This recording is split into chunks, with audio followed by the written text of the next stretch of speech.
You are listening to Under the Gun, Book 9 of the Nadia Wolf Series, written by Nicolette Pierce. Copyright 2023. Audio copyright 2025 by Pierced Heart Publishing. Digitally narrated with full cast of voices.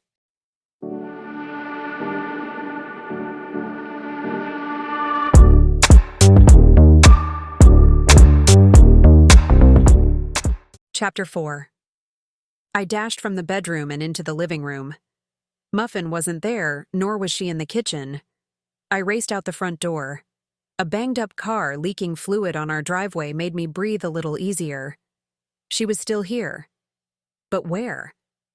Heading inside, I called for her. Was she measuring the room again? As I passed through the living room, I caught a muffled sound.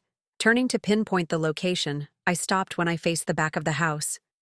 She was on the patio. Hurrying through the living room and out to the backyard, I found Muffin pointing to something. It's a dove.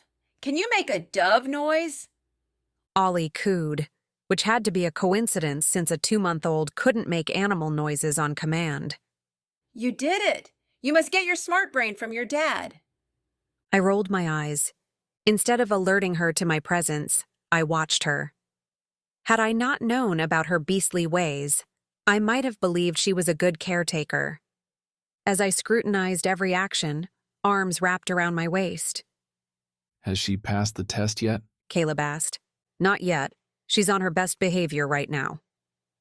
I'll take over watching Muffin. Get ready before Remy arrives. I turned and kissed him on the cheek. Don't take your eyes off her for a second. I won't. I eyed him to make sure he knew I was serious. He smiled and turned me toward the bedroom. I grudgingly left, but I kept the bedroom door open so I could hear if Muffin went on a rampage. After I showered and changed, Remy arrived with cameras. He had them installed and ready to view on my phone by the time we had to leave. I stared at my phone and then at Muffin, who sat on the couch, still holding Ollie. Even with the cameras, I couldn't go to the tournament. There was no way I could watch Muffin while playing in a hand. Remy saw my concern. What's wrong? I took him aside. I can't watch the cameras and play in the tournament. I'm sorry I wasted your time. It's not a waste of time. I wanted to install these for a housewarming gift anyway. And since I'm going to toss Muffin out, you won't have to worry about her. I glanced at Muffin, who softly babbled to Ollie and held him like he was porcelain. She's doing really well with him, I said. Do you want her to stay? No, but... But... I sighed. Am I a bad parent for even thinking of letting her watch Ollie? Remy shrugged. I can hardly judge. She seems like she's doing okay. But if your gut is telling you something, you should listen. My gut said that she was good with kids, but not with adults, houses, or any of my personal belongings. I had a greater fear that she'd take over my house than harm Ollie. My gut says she won't harm Ollie, but I don't want to take the chance and find out I'm wrong. A tournament is not worth it. Then you have two choices. Either I'll kick her out or I'll have my guys on security monitor her. Would there be eyes on Muffin at all times? I asked. He nodded. It will be on the monitor feed. What if they blink and miss something? My team is the best. They miss nothing. They missed a murder yesterday. Remy scowled. It was an unfortunate blind spot we fixed last night. Are there blind spots here? I asked. Your bedroom and the bathroom. I sighed and rubbed my forehead, hoping to keep a headache from setting in. Ava can swing by as well. Her security firm has open slots available. That made me feel a little better, but not enough. Maybe I can get Maya and Mark to stop by as well, I said. I bet you can twist David's arm too. It's not like he's far away from Maya at any given time. I supposed I could do that. I only needed coverage for 2 days, and if I lost the tournament, I could be home in an hour. Eyeing Muffin, I wondered what trouble she could get into in an hour. Probably a ton. With a sigh, I acknowledged that even with her brutish ways, she had never killed anyone.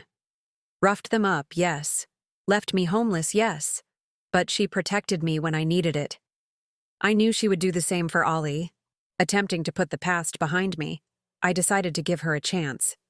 Please tell your staff I will hunt them down if they don't keep their eyes glued to the monitor, I said. Remy chuckled. I'll tell them, but they already know I'll hunt them down myself. Thanks. Did you figure out anything about Jack Hennison? How do you know his name? He was the talk of the table yesterday. Anything interesting? I'll tell you one thing interesting if you tell me one. He eyed me and then nodded. You go first. They said he made meth. I already know that. Anything else? No. Then I need to get to work. Remy, you said you would tell me something interesting. Only if you did. Since you got nothing, I'm leaving. I frowned at him, but then showed him to the door and thanked him for the cameras.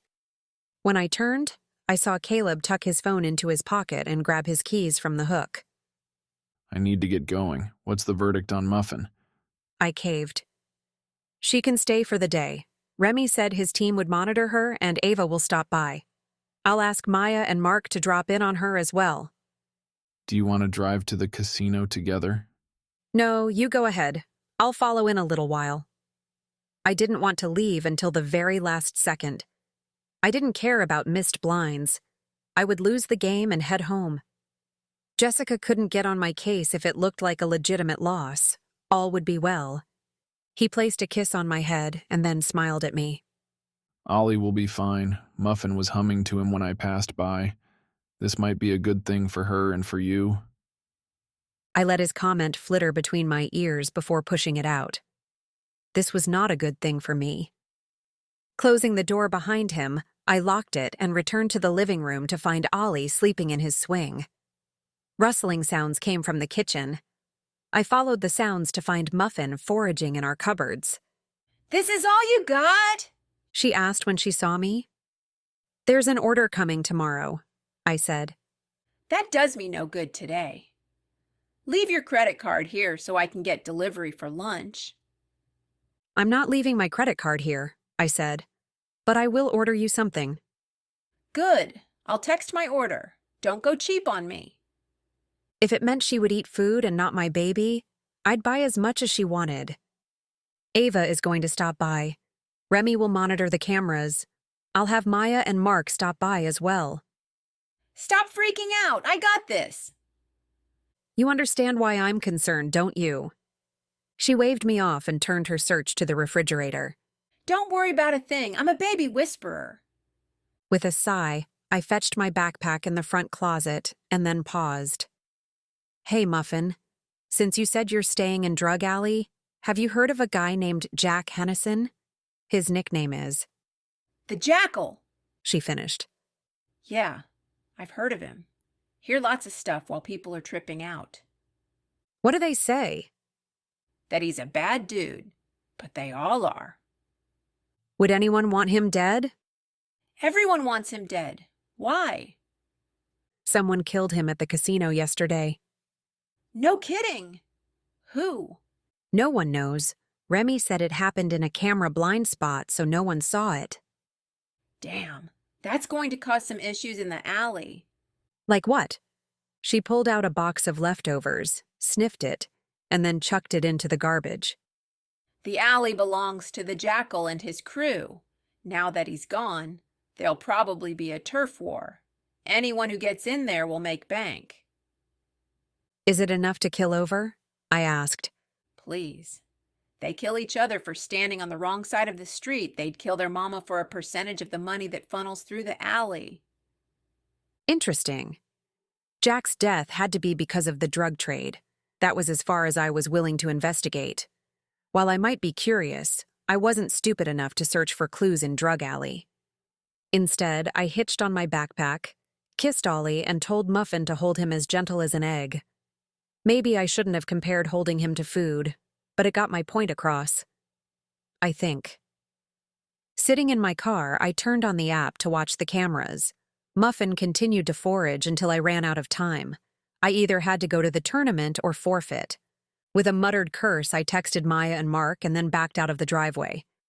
Keeping the app running, I listened for sounds.